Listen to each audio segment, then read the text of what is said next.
फिजिक्सचे जे टोटल प्रश्न विचारलेले होते त्याच्यातले काही प्रश्न हे न्यूटनच्या गतीच्या नियमांच्या विषयी होते आणि काही प्रश्न हे केपलरच्या नियमांच्या विषयीचे होते.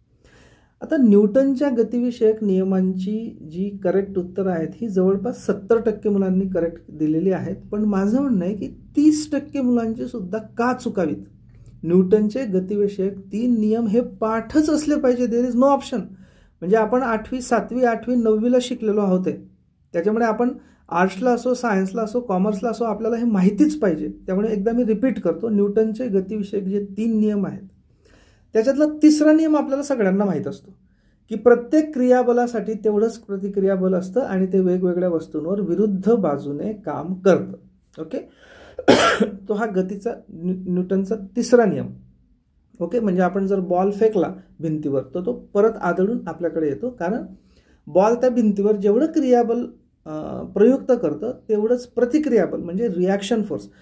चेंडूचं बल ते ॲक्शन फोर्स आणि तेवढ्याच बलाने ती भिंत तेवढंच बल भिंत त्या बॉलवर प्रयुक्त करते, म्हणजे ॲक्ट करतं ते बल प्रतिक्रियाबल आणि तो बॉल परत येतो. राईट.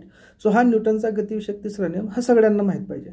याच्या आधारावर कोणत्या कोणत्या गोष्टींचं कार्य चालतं. आपण जो रॉकेट जे आपण अवकाशात सोडतो तर रॉकेटमध्ये काय असतं, क्रियाबल प्रतिक्रियाबल. रॉकेटच्या बॉटममधनं जो धूर स्मोक बाहेर येतो, म्हणजे ॲक्च्युली ते गॅसेस असतात, ते अत्यंत फोर्सने खाली जातात आणि तेवढ्याच फोर्सने रॉकेटला वर ढकलतात.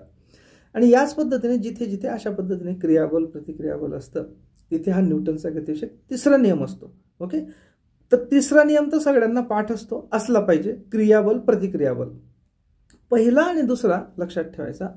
पहिला नियम असा आहे की जर एखादी वस्तू ही स्थिर असेल, एका जागेवर असेल किंवा एका समान गतीने गतिमान असेल तर तिच्यावर बाह्य असंतुलित बलाने कार्य केल्याशिवाय तिच्या गतीमध्ये बदल होत नाही. म्हणजे स्पीड पण नाही, दिशा पण नाही.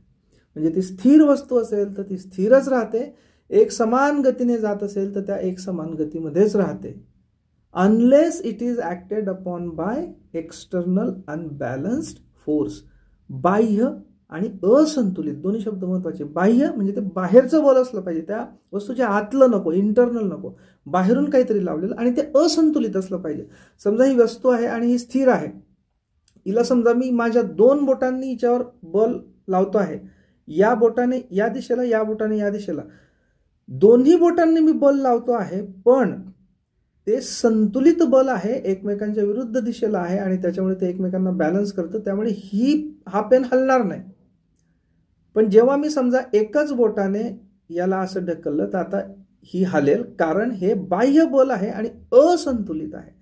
ही पण बाह्य बल होती पण असंतुलित नव्हती, ती संतुलित होती.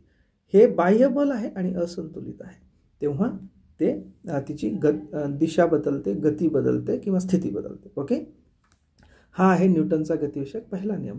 आणि दुसरा नियम असा आहे की संवेग परिवर्तनाचा दर हा प्रयुक्त बलाशी समानुपाती असतो आणि त्याची दिशा ही बलाच्या दिशेने असते. संवेग म्हणजे मोमेंटम. याचं डिटेल आपण फिजिक्सचे जे फ्री लेक्चर्स अवेलेबल आहेत, तुम्हाला ती प्लेलिस्ट माहीत असेल, नसेल तर मी शेअर करतो, त्याच्यामध्ये आहेत. तर संवेग म्हणजे मास गुणिले वेलॉसिटी. तर तो संवेग परिवर्तनाचा दर हा ज्यावेळी एखाद्या वस्तूवर आपण फोर्स लावतो, तो फोर्स लावल्यानंतर त्या वस्तूचा संवेग बदलतो. त्या संवेगातला जो बदल असतो तो जेवढं बल लावलं त्याच्या प्रमाणात असतो आणि ज्या दिशेने बल लावलं त्या दिशेने त्या संवेगाची दिशा असते. हा दुसरा नियम. ओके, सो न्यूटनचे गतिविषयक 3 नियम पाठ असले पाहिजेत. त्याच्यावर सुद्धा मी प्रश्न विचारेल, त्याच्यातला एकही प्रश्न चुकला नाही पाहिजे. राईट.